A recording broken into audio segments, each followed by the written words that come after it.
Hi, I'm Nivedita Varadarajan and welcome to a whole new episode of the Race to the White House. This week, the number of coronavirus cases and the related deaths have skyrocketed in the United States. According to Johns Hopkins University, the total deaths topped 28,000 and the total number of cases spiked over 600,000. Let me put this in perspective. A report in the Washington Post says that the number of Americans who died due to the coronavirus pandemic last week is more than 5 times as many as the number of Americans who died in the Second World War. The disease now ranks second in the cause of death in the nation with 12,392 deaths just last week. US President Donald Trump has been talking to the press every day about the coronavirus. As usual, these press briefings have created a lot of controversies as he is seen as refusing to take the advice of experts, and some even dismiss these daily briefings as election propaganda. He believes that the number of cases are reducing and that the nation's economy can be kickstarted soon. On Thursday, he gave his plan to reopen the economy. Let's have a listen.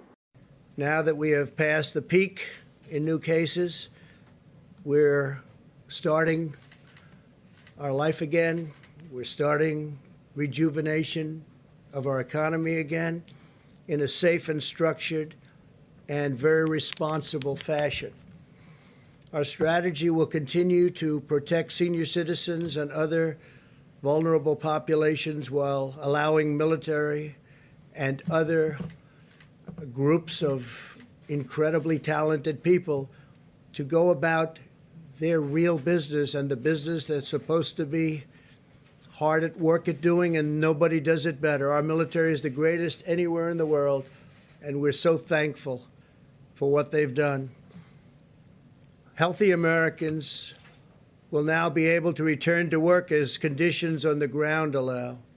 Instead of a blanket shutdown, we will pursue a focus on sheltering the highest risk individuals, so important. Governors will be empowered to tailor an approach that meets the diverse circumstances of their own states.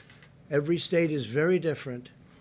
They're all beautiful. We love them all, but they're very, very different.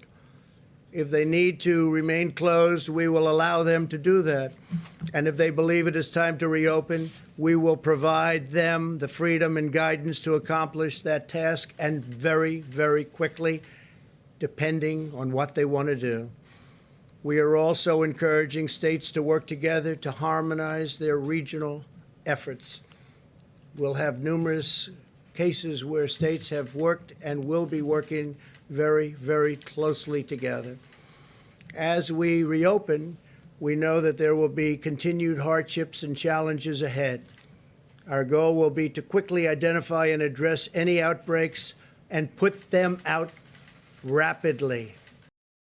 There is more bad news. More than 5 million Americans filed for unemployment benefits in the last week, bringing the total to 22 million since the pandemic gripped the US. This puts the unemployment rate at around 17%.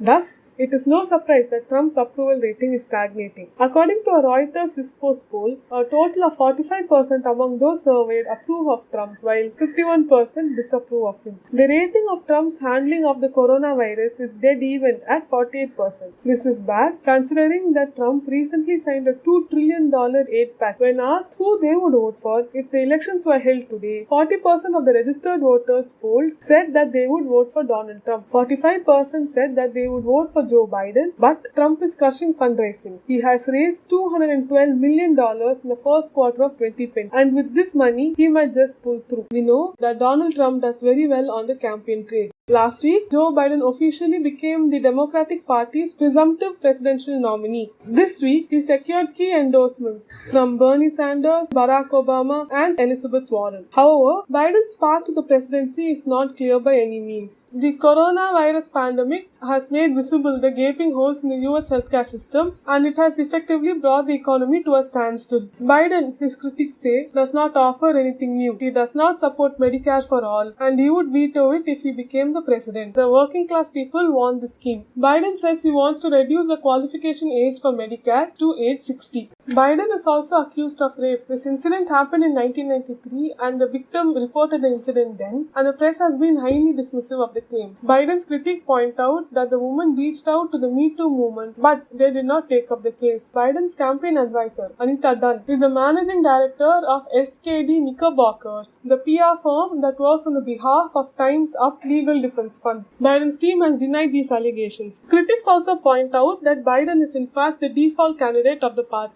They also point out that all other candidates did not talk about his track record. Biden supported the Iraq War, tried to cut welfare programs, and he has supported many legislation that have racial undertones. Is there a topic that you would like to hear on this podcast? Send me a mail at nivedita.v@thehindu.co.in.